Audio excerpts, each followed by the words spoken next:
뉴스 속 경제 이슈는 더 쉽고 깊게, 최신 고용 동향은 더 빠르게 전해드리는 고용브리핑 365 시간입니다.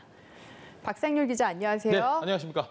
네, 오늘 주제도 설마 노래로 갖고 오진 않으셨겠죠? 맞습니다. 아이고. 꿋꿋하게 오늘도 예. 자 노래로 이슈빅 주제 소개를 해보겠습니다.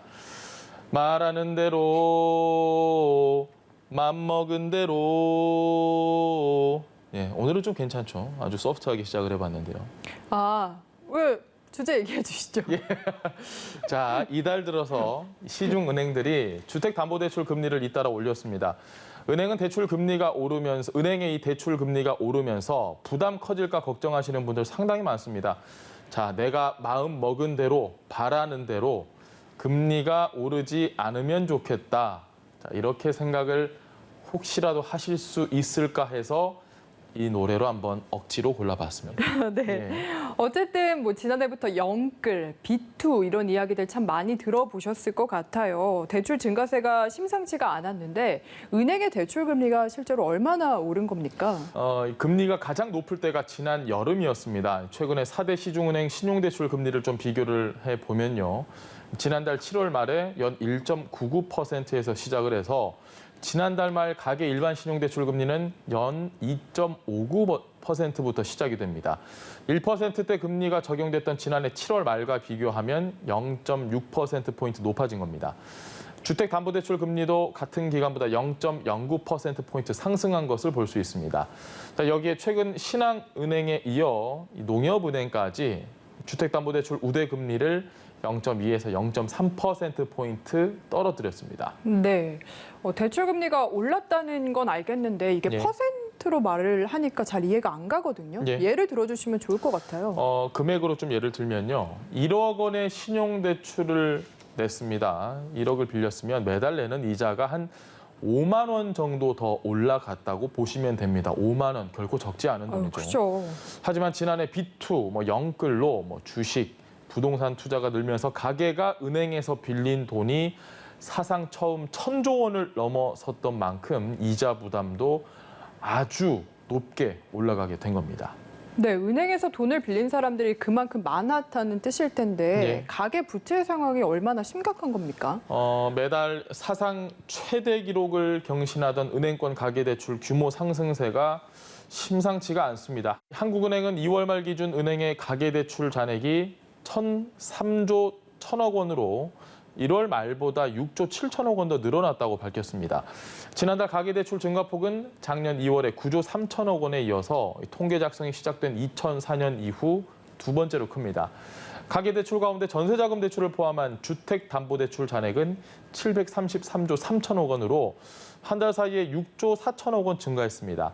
신용대출이 대부분을 차지하는 기타 대출 잔액도 268조 9천억 원으로 1월 말보다 3천억 원 더 늘었습니다.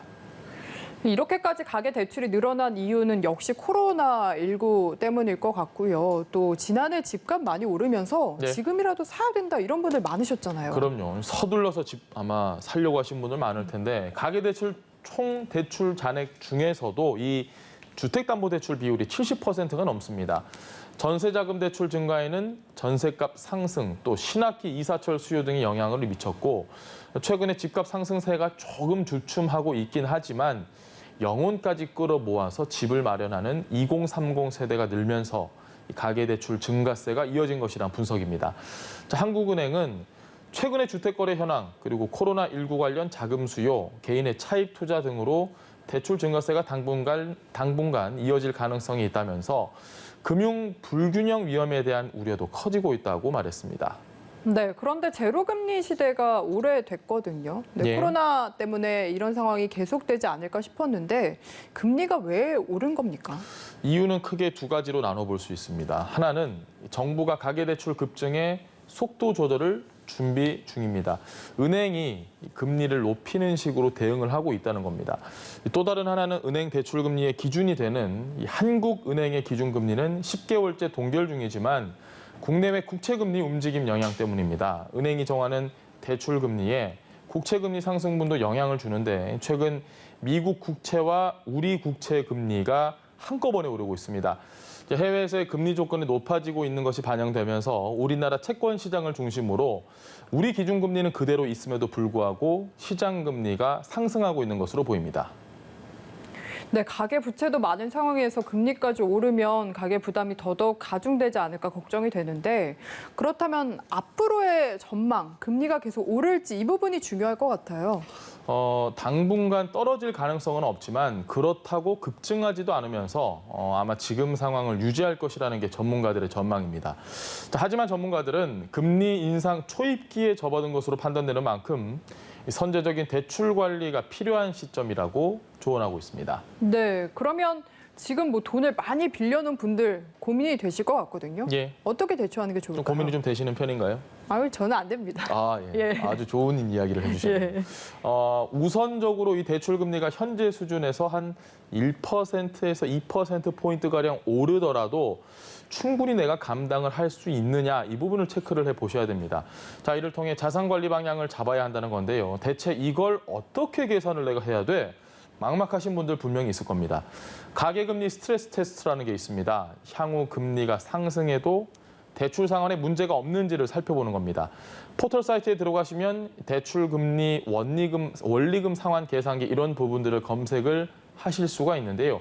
그걸 통해서 하시면 어느 정도인지 분명하게 감이 좀 오실 겁니다. 네. 그러면 뭐 앞으로 금리가 오를 가능성이 높다고 하셨잖아요. 예. 그럼 이런 금리 인상기에 고정금리, 변동금리 말고 고정금리로 갈아타는 게 더 나을까요? 일반적으로는 금리가 이렇게 올라가는 이런 시기에는 변동금리보단 고정금리를 하라라고 얘기를 좀 하곤 하고 그게 실제로도 유리하다고 알려져 있는데요. 전문가들은 지금 이 시점에서 대출을 갈아타기는 조금 더 신중하라 이런 조언을 하고 있습니다. 규제가 더 강화되면서 한도는 또 줄어들고 금리는 오르고 오히려 다달이 갚아야 할 원리금이 더 커질 수도 있기 때문입니다. 네, 이어서 유용한 경제 용어를 소개해드리는 뉴워드 시간입니다. 오늘은 어떤 단어인가요? 영혼까지 끌어모아 이런 이야기로 저희가 영끌 지금 계속 예. 얘기를 하고 있잖아요. 주식이든 뭐 부동산이든 2030의 현실. 최근에 이슈가 된 이 한국토지주택공사 직원들이 신도시 발표 지역에 땅 투기했다는 의혹이 나왔습니다. 2030 사이에서 영혼까지 털렸다. 이런 말로 영털이란 이야기가 나왔습니다.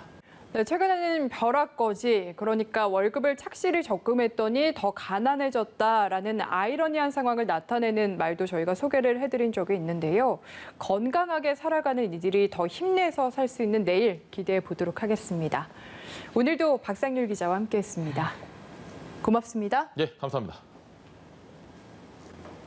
지금까지 고용브리핑 365였습니다.